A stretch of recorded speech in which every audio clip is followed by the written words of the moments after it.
ನಮಸ್ಕಾರ. K2 ಕನ್ನಡ ನ್ಯೂಸ್ಗೆ ಸ್ವಾಗತ. ವೀಕ್ಷಿಸಿ ಈ ದಿನದ ಸುದ್ದಿಗಳ ರೌಂಡ್ ಅಪ್.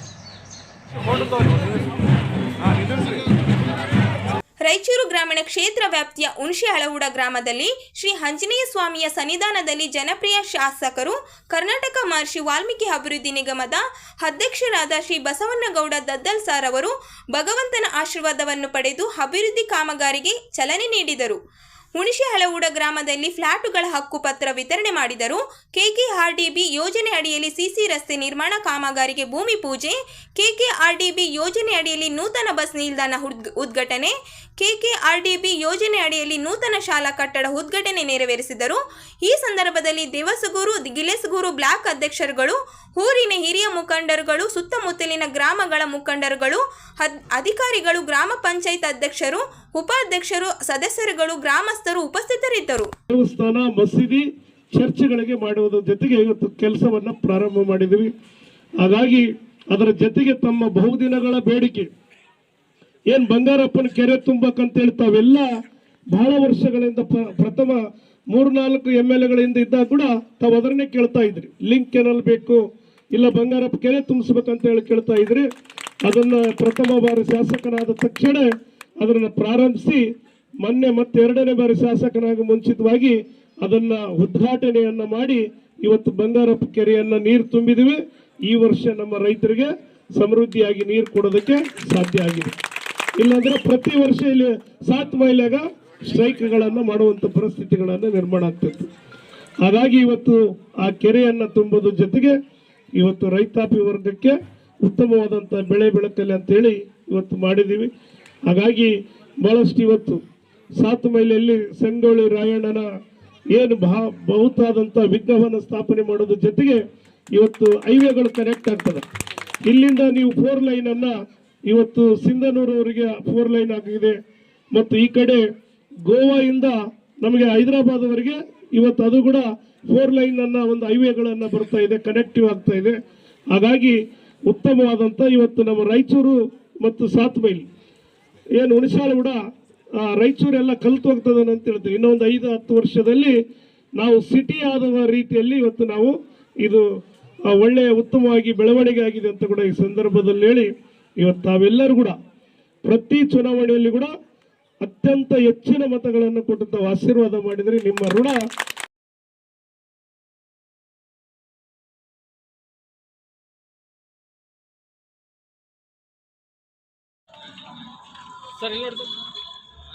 ಬೆಲೆ ಕುಸಿತವಾಗಿರುವ ರೈತರ ಕೃಷಿ ಉತ್ಪನ್ನಗಳಿಗೆ ಪ್ರೋತ್ಸಾಹ ಧನ ನೀಡಿ ಸರ್ಕಾರದಿಂದ ಖರೀದಿ ಮಾಡಬೇಕು. ಫಸಲ್ ಬಿಮಾ ಯೋಜನೆ ಅಡಿಯಾದ ಅಕ್ರಮದ ಬಗ್ಗೆ ತನಿಖೆ ಹಾಗೂ ನೈಜ ರೈತರ ಖಾತೆಗಳಿಗೆ ವಿಮೆ ಹಣ ಜಮಾ ಸೇರಿದಂತೆ ರೈತರ ವಿವಿಧ ಬೇಡಿಕೆಗಳನ್ನು ಈಡೇರಿಸುವಂತೆ ಸರ್ವೋದಯ ಕರ್ನಾಟಕ ಪಕ್ಷದಿಂದ ಜಿಲ್ಲಾಡಳಿತಕ್ಕೆ ಮನವಿ ಸಲ್ಲಿಸಲಾಯಿತು. ನಗರದ ಜಿಲ್ಲಾಧಿಕಾರಿ ಕಚೇರಿ ಆವರಣದಲ್ಲಿ ಕಚೇರಿ ಅಧಿಕಾರಿಗಳಿಗೆ ಮನವಿ ಸಲ್ಲಿಸಿ ಜಿಲ್ಲೆಯ ರೈತರಿಗೆ ಕೃಷಿ ಚಟುವಟಿಕೆಗಳನ್ನು ನಡೆಸಲು ಮತ್ತು ಕೃಷಿ ಉತ್ಪನ್ನಗಳನ್ನು ಮಾರಾಟ ಮಾಡಲು ಸಾಕಷ್ಟು ತೊಂದರೆಯಾಗುತ್ತಿದೆ. ರೈತರ ಸಮಸ್ಯೆಗಳ ಬಗ್ಗೆ ಸಾಕಷ್ಟು ಬಾರಿ ಹೋರಾಟ ಮಾಡುತ್ತಾ ಬಂದರೂ ಸಮಸ್ಯೆಗಳು ಮಾತ್ರ ಬಗೆಹರಿಯದೆ ಉಳಿದಿವೆ.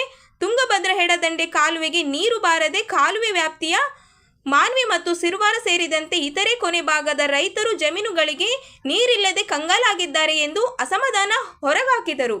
3 ಸಲ ಕೊಟ್ಟಿವಿ, ಒಟ್ಟು ಮೀಟಿಂಗ್ ಕರೆತಿಲ್ಲ. DC ಅವರು ಸೀರಿಯಸ್ ತಗೊಂತೇಳ್ರಿ, ADC ಅವರಿಗೂ ಮಾತಾಡ್ರಿ, ಅವ್ರಿಗೂ ಮಾತಾಡ್ರಿ. ಎಡದಂಡೆ ನಾಲೆಗೆ ಮೈಲ್ 47, 69, 90, 104ರಲ್ಲಿ ನಿಗದಿತ ಗೇಟ್ ಕಾಯ್ದುಕೊಂಡು ಏಪ್ರಿಲ್ 10ರವರೆಗೆ ನೀರು ಪೂರೈಸಬೇಕಾಗಿವೆ. ಈ ಎಲ್ಲ ಬೇಡಿಕೆಗಳನ್ನು ಶೀಘ್ರದಲ್ಲಿ ಪೂರೈಸಲು ತಮ್ಮಲ್ಲಿ ಕಳಕಳಿಯ ವಿನಂತಿ, ವಂದನೆಗಳೊಂದಿಗೆ.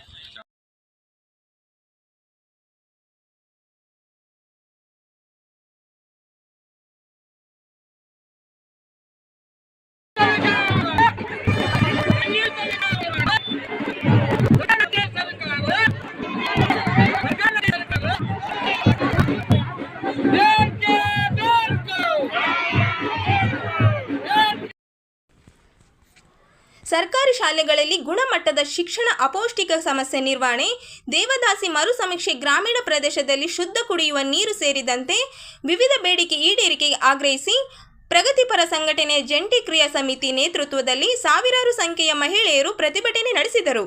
ಜಿಲ್ಲಾ ಮಹಾತ್ಮ ಗಾಂಧಿ ಕ್ರೀಡಾಂಗಣದಲ್ಲಿ ಪ್ರತಿಭಟನೆಯ ನಂತರ ಮೆರವಣಿಗೆ ಮೂಲಕ ಜಿಲ್ಲಾಧಿಕಾರಿ ಕಚೇರಿಗೆ ಧಾವಿಸಿ ಬೇಡಿಕೆ ಈಡೇರಿಕೆಗೆ ಆಗ್ರಹಿಸಿದರು. ಸರ್ಕಾರಿ ಶಾಲೆಗಳಲ್ಲಿ ಗುಣಮಟ್ಟದ ಶಿಕ್ಷಣ ಕಲ್ಯಾಣ ಕರ್ನಾಟಕ ಭಾಗದಲ್ಲಿ ಅಪೌಷ್ಟಿಕತೆ ಮತ್ತು ರಕ್ತಹೀನತೆ ಹೋಗಲಾಡಿಸುವುದು, ದೇವದಾಸಿಯರ ಮರು ಸಮೀಕ್ಷೆ, ಗ್ರಾಮಗಳಲ್ಲಿ ಶುದ್ಧ ಕುಡಿಯುವ ನೀರು ಪೂರೈಕೆಗೆ ಸೇರಿದಂತೆ ಇತರೆ ಬೇಡಿಕೆ ಈಡೇರಿಕೆಗೆ ಒತ್ತಾಯಿಸಲಾಯಿತು. ಕಳೆದ 15 ವರ್ಷಗಳಿಂದ ನಿರಂತರ ಹೋರಾಟ ನಡೆಸುತ್ತಾ ಬಂದರೂ ಕರ್ನಾಟಕ ಸರ್ಕಾರದ ಶಾಸಕರು ಮತ್ತು ಸಚಿವರು ನಮಗೆ ಕಾಲು ಮಿತಿಯಲ್ಲಿ ಬೇಡಿಕೆ ಈಡೇರಿಸುವ ಭರವಸೆ ನೀಡಿ ವಿಫಲಗೊಂಡಿದ್ದಾರೆ. ಕಲ್ಯಾಣ ಕರ್ನಾಟಕ ಭಾಗದಲ್ಲಿ 30 ಲಕ್ಷಕ್ಕಿಂತ ಹೆಚ್ಚು ಮಹಿಳೆಯರು ರಕ್ತಹೀನತೆಯಿಂದ ಮತ್ತು ಅಪೌಷ್ಟಿಕತೆಯಿಂದ ಸಾವಿರಾರು ಮಕ್ಕಳು ಬಳಲುತ್ತಿದ್ದಾರೆ ಎಂದು ಆಕ್ರೋಶ ವ್ಯಕ್ತಪಡಿಸಿದರು.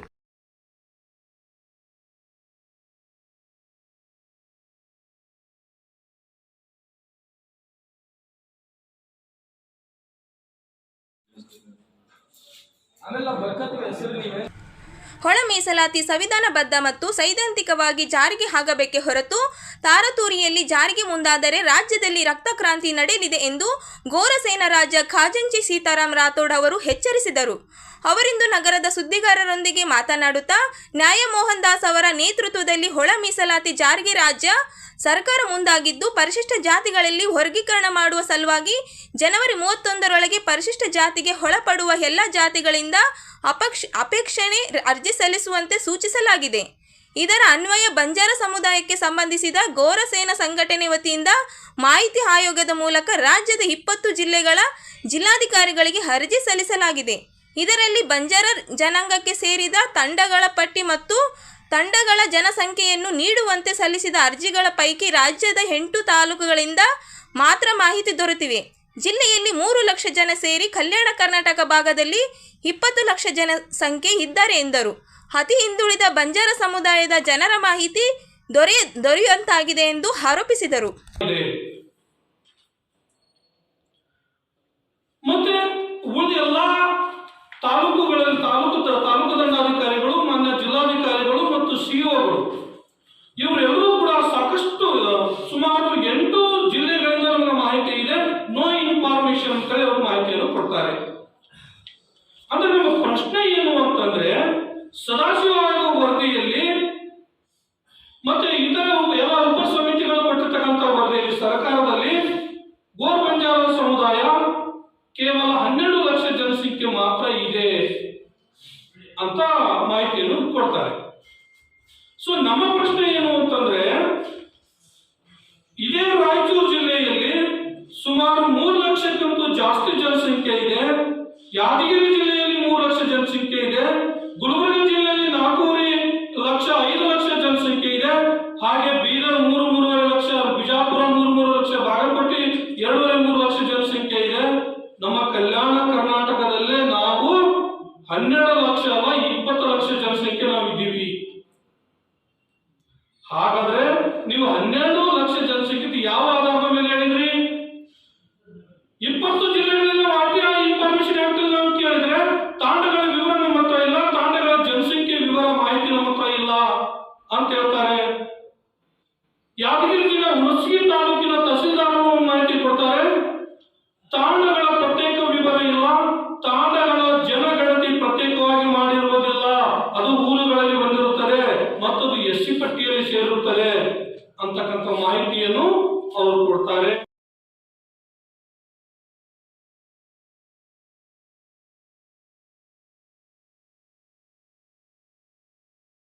ಇಪ್ಪತ್ತು ಕ್ವಿಂಟಲ್ ಮಾಡಿರೋದನ್ನ ಸ್ವಾಗತ ಮಾಡ್ತೀವಂತೆ. ಅದರಲ್ಲಿ ಎಂತ ಮುಕ್ತ ಮಾರುಕಟ್ಟೆಯಲ್ಲಿ ತೊಗರಿ ಬೆಲೆ ಭಾರಿ ಪ್ರಮಾಣದಲ್ಲಿ ಕುಸಿದಿದ್ದು, ಕಲಬುರಗಿ ಮತ್ತು ಬೀದರ್ ಮಾದರಿಯಲ್ಲಿ ಜಿಲ್ಲೆಯಲ್ಲಿ ತೊಗರಿ ಖರೀದಿ ಕೇಂದ್ರ ಆರಂಭಿಸುವಲ್ಲಿ ಇಬ್ಬರು ಸಚಿವರು ಮತ್ತು ಎಲ್ಲ ಪಕ್ಷದ ಶಾಸಕರು ಸಂಪೂರ್ಣ ವಿಫಲರಾಗಿದ್ದಾರೆ ಎಂದು ರಾಜ್ಯ ರೈತ ಸಂಘದ ಗೌರವ ಅಧ್ಯಕ್ಷರಾದ ಚಾಮರಾಸ ಮಾಲಿ ಪಾಟೀಲ್ ಅವರು ಆರೋಪಿಸಿದರು. ಅವರಿಂದು ಸುದ್ದಿಗಾರರೊಂದಿಗೆ ಮಾತನಾಡುತ್ತಾ, ರೈತರ ನಾಬಾರ್ಡ್ ಸಾಲ ಮಿತಿ ಕಡಿಮೆ ಮಾಡಿದ ಕೇಂದ್ರ ನೀತಿ ವಿರೋಧಿಸಿ ಮತ್ತು ಮೈಕ್ರೋ ಫೈನಾನ್ಸ್ ಹವಾಲಿ ಕಿರುಕುಳ ತಡೆಗಟ್ಟುವಂತೆ ಒತ್ತಾಯಿಸಿ ದಿನಾಂಕ 29ರಂದು ರಿಸರ್ವ್ ಬ್ಯಾಂಕ್ ಎದುರು ರೈತರ ಬೃಹತ್ ಪ್ರತಿಭಟನೆ ಸುದ್ದಿಗೋಷ್ಠಿಯಲ್ಲಿ ತೊಗರಿ ಖರೀದಿ ಕೇಂದ್ರ ಆರಂಭ ನಿರ್ಲಕ್ಷ್ಯ ಬಗ್ಗೆ ತೀವ್ರ ಅಸಮಾಧಾನ ವ್ಯಕ್ತಪಡಿಸಿದರು. ಆಡಳಿತ ಪಕ್ಷದ ಭಿನ್ನ ಮತ ಮತ್ತು ವಿರೋಧ ಪಕ್ಷಗಳ ನಿರ್ಲಕ್ಷ್ಯದಿಂದ ಜಿಲ್ಲೆಯಲ್ಲಿ ತೊಗರಿ ಖರೀದಿ ಕೇಂದ್ರ ಆರಂಭಿಸಲು ಸಾಧ್ಯವಾಗಿಲ್ಲ. ಆದರೆ ಗುಲ್ಬರ್ಗ ಮತ್ತು ಬೀದರ್ ಜಿಲ್ಲೆಗಳಲ್ಲಿ ಖರೀದಿ ಕೇಂದ್ರ ಆರಂಭಿಸಲಾಗಿದೆ ಎಂದು ಹೇಳಿದರು. ತೊಗರಿ ಇವತ್ತು ಬರ್ತಾ ಇದೆ. 12,000 ಇದ್ದಂತ ತೊಗರಿ ಬೆಲೆ ಇವತ್ತು 6,500 ರೂಪಾಯಿ ಆಗಿದೆ. 12,000 ರೂಪಾಯಿ ಇತ್ತು ಪ್ರಾರಂಭದಲ್ಲಿ, 11,500 ಅದು ಇವತ್ತು ಮುಕ್ತ ಮಾರುಕಟ್ಟೆಯಲ್ಲಿ 6,500 ಆಗಿದೆ. ನಾವು ಕಳೆದ ಒಂದೂವರೆ ತಿಂಗಳಿಂದಲೂ ಒತ್ತಾಯ ಮಾಡಕತ್ತೀವಿ ಖರೀದಿ ಕೇಂದ್ರ ತೆಗಿರಿ ಅಂತ ಹೇಳಿ. 2 ಸಲ ಜಿಲ್ಲಾಧಿಕಾರಿಗಳಿಗೆ ಧರಣಿ ಸತ್ಯಾಗ್ರಹದ ಮುಖಾಂತರ ಒತ್ತಾಯ ಮಾಡಿದ್ವಿ.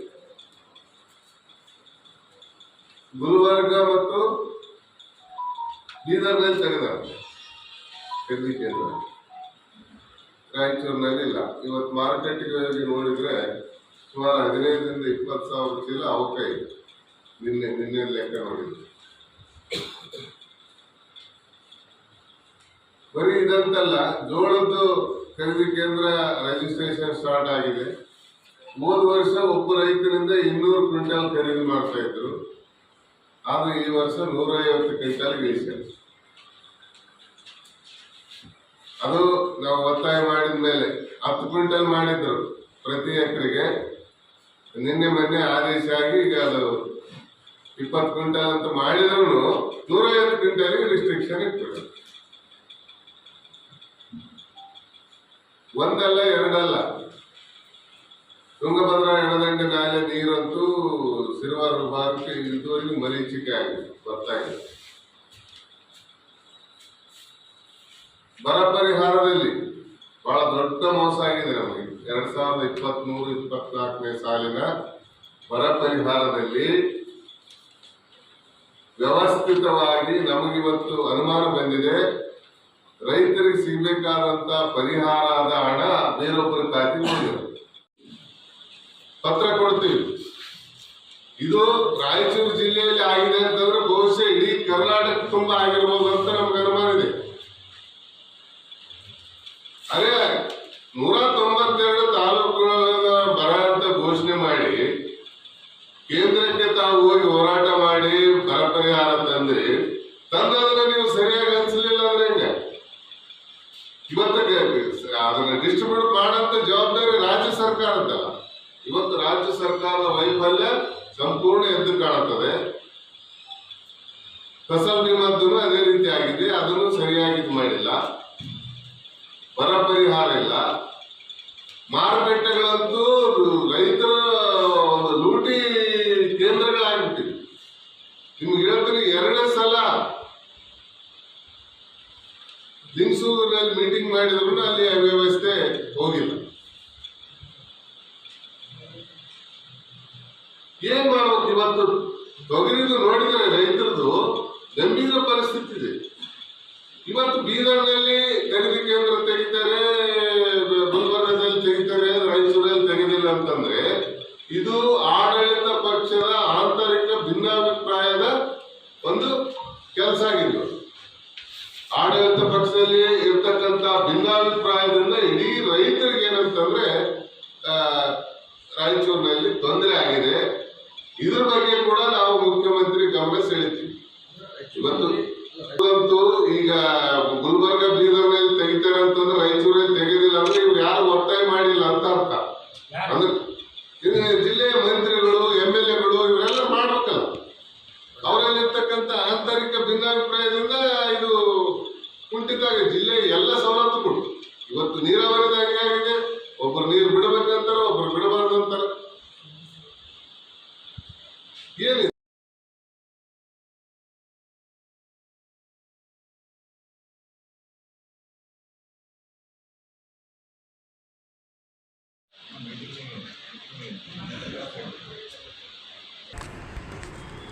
ಅಖಿಲ ಭಾರತ ವೀರಶೈವ ಲಿಂಗಾಯತ ಮಹಾಸಭಾ ಬೆಂಗಳೂರು ಜಿಲ್ಲಾ ಘಟಕ ರಾಯಚೂರು ವತಿಯಿಂದ ಜನವರಿ 27 ಮಧ್ಯಾಹ್ನ 3 ಗಂಟೆಗೆ ನಗರ ವೀರಶೈವ ಮಹಾಂತೇಶ್ ಕಲ್ಯಾಣ ಮಂಟಪದಲ್ಲಿ ಸಮಾಲೋಚನಾ ಸಭೆ ಜರುಗಲಿದೆ ಎಂದು ಅಖಿಲ ಭಾರತ ವೀರಶೈವ ಮಹಾಸಭಾದ ಜಿಲ್ಲಾಧ್ಯಕ್ಷರಾದ ಚಂದ್ರಶೇಖರ್ ಮಿರ್ಜಾಪುರ ಅವರು ತಿಳಿಸಿದರು.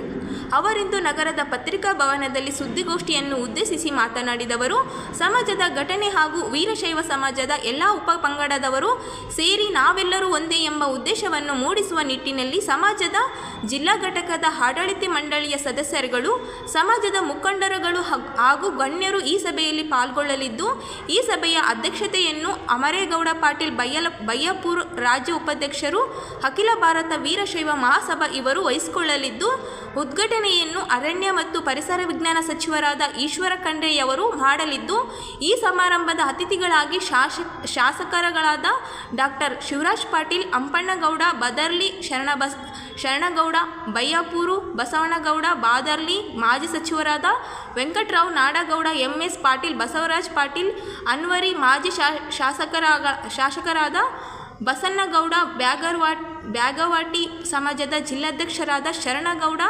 ಭೂಪಾಲ್ ರೆಡ್ಡಿ, ರಾಚನಗೌಡ ಕೊಳ್ಳೂರು ಅತಿಥಿಗಳಾಗಿ ಭಾಗವಹಿಸಲಿದ್ದು ಎಂದು ಹೇಳಿದರು. ನಂತರದಲ್ಲಿ ರಾಯಚೂರು ಜಿಲ್ಲೆಯ ವೀರಶೈವ ಲಿಂಗಾಯತ ಸಮಾಜದ ಮುಖಂಡರು, ಗಣ್ಯಮಾನ್ಯರು, ವಾಣಿಜ್ಯೋದ್ಯಮಿಗಳು, ವರ್ತಕರು, ನ್ಯಾಯವಾದಿಗಳು, ವೈದ್ಯರು ಹಾಗೂ ಸಮಾಜ ಬಾಂಧವರು ಸೇರಿದಂತೆ ದಿನಾಂಕ 27/2025 ಸೋಮವಾರ ಸರಿಯಾಗಿ 3 ಗಂಟೆಗೆ ಏನು ಈ ಸಭೆಯನ್ನು ವೀರಶೈವ ಮಾತ್ರ ಕರೆದಿದ್ದೇವೆ. ಈ ಒಂದು ಸಭೆಯ ಜನ ಅಧ್ಯಕ್ಷತೆಯನ್ನು ನಮ್ಮ ಕರ್ನಾಟಕ ಸರ್ಕಾರದ ಮಾಜಿ ಮಂತ್ರಿಗಳು ಹಾಗೂ ಅಖಿಲ ಭಾರತ ವೀರಶೈವ ಲಿಂಗಾಯತ ಮಹಾಸಭೆಯ ನೂತನ ಉಪಾಧ್ಯಕ್ಷರು ಆಗಿರ್ತಕ್ಕಂತಹ ಸನ್ಮಾನ್ಯ ಶ್ರೀ ಅಮರೇಗೌಡ ಪಾಟೀಲ್ ಬಯ್ಯಾಪುರ ಅವರ ಅಧ್ಯಕ್ಷತೆಯಲ್ಲಿ ನಡೀತದೆ. ಈ ಒಂದು ಕಾರ್ಯಕ್ರಮಕ್ಕೆ ನಮ್ಮ ಕರ್ನಾಟಕ ಸರ್ಕಾರದ ಅರಣ್ಯ ಮತ್ತು ಪರಿಸರ ಮಂತ್ರಿಗಳು ಹಾಗೂ ನೂತನವಾಗಿ ಹಿರಿಯ ಉಪಾಧ್ಯಕ್ಷರುಗಳು ಹಾಗೂ ಮಹಾಪ್ರಧಾನ ಕಾರ್ಯದರ್ಶಿಗಳು ಆಗಿರ್ತಕ್ಕಂಥ ಶ್ರೀ ಈಶ್ವರ್ ಪಿ ಖಂಡ್ರೆ ಸರ್ ಅವರು ಉದ್ಘಾಟನೆಯನ್ನು ನೆರವೇರಿಸಲಿದ್ದಾರೆ. ಈ ಸಮಾರಂಭಕ್ಕೆ ಮುಖ್ಯ ಅತಿಥಿಗಳಾಗಿ ಏನು ನಮ್ಮ ನಗರದ ಜನಪ್ರಿಯ ಶಾಸಕರಾದ ಮಾನ್ಯ ಡಾಕ್ಟರ್ ಶಿವರಾಜ್ ಪಾಟೀಲ್ ಅವರು ಮತ್ತು ಸಿಂಧನೂರಿನ ಶಾಸಕರಾಗಿರ್ತಕ್ಕಂತಹ ಸನ್ಮಾನ್ಯ ಶ್ರೀ ಅಂಪನಗೌಡ ಬಾದರ್ಲಿ ಅವರು ಹಾಗೂ ಮಾಜಿ ಸಚಿವರಾದ ಮಾನ್ಯ ಶ್ರೀ ವೆಂಕಟರಾವ್ ನಾಡಗೌಡರು ವಹಿಸಿಕೊಳ್ಳಲಿದ್ದಾರೆ. ಹಾಗೆಯೇ ಬಸನಗೌಡ ಬಾದರ್ಲಿಯವರು ಮತ್ತು ಶರಣಗೌಡ ಬಯ್ಯಾಪುರ ಅವರು ಏನು ವಿಧಾನ ಪರಿಷತ್ ಸದಸ್ಯರು ಇವರೆಲ್ಲ ಮುಖ್ಯ ಅತಿಥಿಗಳಾಗಿ ಭಾಗವಹಿಸಲಿದ್ದಾರೆ. ಜೊತೆಗೆ ಈ ಒಂದು ಕಾರ್ಯಕ್ರಮಕ್ಕೆ ಮಾಜಿ ಸಚಿವರಾಗಿರ್ತಕ್ಕಂಥ ಶ್ರೀ MS ಪಾಟೀಲ್ ಸಾಹೇಬರು ಮತ್ತು ಬಸವರಾಜ್ ಪಾಟೀಲ್ ಅನ್ವಯಿಸರ್ ಅವರು ಹಾಗೂ ಮಾಜಿ ವಿಧಾನ ಪರಿಷತ್ ಸದಸ್ಯರಾಗಿರ್ತಕ್ಕಂಥ ಬಸವರಾಜ್ ಪಾಟೀಲ್ ಇಟ್ಟಿಗೆ ಅವರು, ಮಾಜಿ ವಿಧಾನ ಪರಿಷತ್ ಸದಸ್ಯರು ಬಸವನಗೌಡ ಗಾಯಕವಾಡ್ ಅವರು ಹಾಗೂ ಜಿಲ್ಲಾ ವೀರಶೈವ ಸಮಾಜದ ಅಧ್ಯಕ್ಷ ಆಗಿರ್ತಕ್ಕಂಥ ಶ್ರೀ ಶರಣಭೂಪಾಲ್ ನಾಡಗೌಡರವರು, ಹಾಗೆಯೇ ನಮ್ಮ ಬಸವ ಕೇಂದ್ರದ ಹಿರಿಯರಾಗಿರ್ತಕ್ಕಂಥ ಕೋಳೂರು ರಾಚನಗೌಡರು ಇವರೆಲ್ಲ ಮುಖ್ಯ ಅತಿಥಿಗಳಾಗಿ ಭಾಗವಹಿಸಿದ್ದಾರೆ. ಈ ಒಂದು ಕಾರ್ಯಕ್ರಮದ ದಿವ್ಯ ಸಾನ್ನಿಧ್ಯವನ್ನು ನಮ್ಮ ನಗರದ ಹಿರೇ ಬೃಹನ್ಮಠದ ಪೂಜ್ಯರು, ಸೋಮವಾರಪೇಟೆ ಹಿರೇಮಠದ ಪೂಜ್ಯರು ಹಾಗೂ ಮಂಗಳವಾರಪೇಟೆ ಹಿರೇಮಠದ ಪೂಜ್ಯರು ಸಾನ್ನಿಧ್ಯವನ್ನು ವಹಿಸಿಕೊಳ್ಳಲಿದ್ದಾರೆ. ಈ ಒಂದು ಸಮಾಲೋಚನಾ ಸಭಾ ಕಾರ್ಯಕ್ರಮಕ್ಕೆ ನಮ್ಮ ಅಖಿಲ ಭಾರತ ವೀರಶೈವ ಲಿಂಗಾಯತ ಮಹಾಸಭೆ ಎಲ್ಲ ಘಟಕದ ಪದಾಧಿಕಾರಿಗಳು, ತಾಲೂಕಾ ಘಟಕದ ಅಧ್ಯಕ್ಷರು, ಪದಾಧಿಕಾರಿಗಳು, ಮಹಿಳಾ ಘಟಕದವರು ಮತ್ತು ನಾವೇನು ಅನೇಕ 4 ವಿಭಾಗಗಳನ್ನು ಮಾಡಿದ್ದೇವೆ, ಅವೆಲ್ಲ ವಿಭಾಗಗಳು ಪದಾಧಿಕಾರಿಗಳೆಲ್ಲ ಸೇರಿ ಸುಮಾರು ಒಂದು ಮುಖಂಡರೆಲ್ಲ ಸೇರಿ 500 ಜನಗಳು ಭಾಗವಹಿಸತಕ್ಕಂಥ ನಿರೀಕ್ಷೆ ಇದೆ. ಇದು ಒಂದು ಕ್ಷಿಪ್ರಗತಿಯಲ್ಲಿ ನಾವೊಂದು ಸಭೆಯನ್ನು ಆಯೋಜನೆ ಮಾಡಿರೋದ್ರಿಂದ ವೈಯಕ್ತಿಕವಾಗಿ ಎಲ್ಲರಿಗೂ ಕೂಡ ಹೇಳಲಿಕ್ಕೆ ಆಗುವುದಿಲ್ಲ ಅಂತಕ್ಕಂಥ ದೃಷ್ಟಿಯಿಂದ ಈ ಪತ್ರಿಕಾಗೋಷ್ಠಿಯ ಮೂಲಕ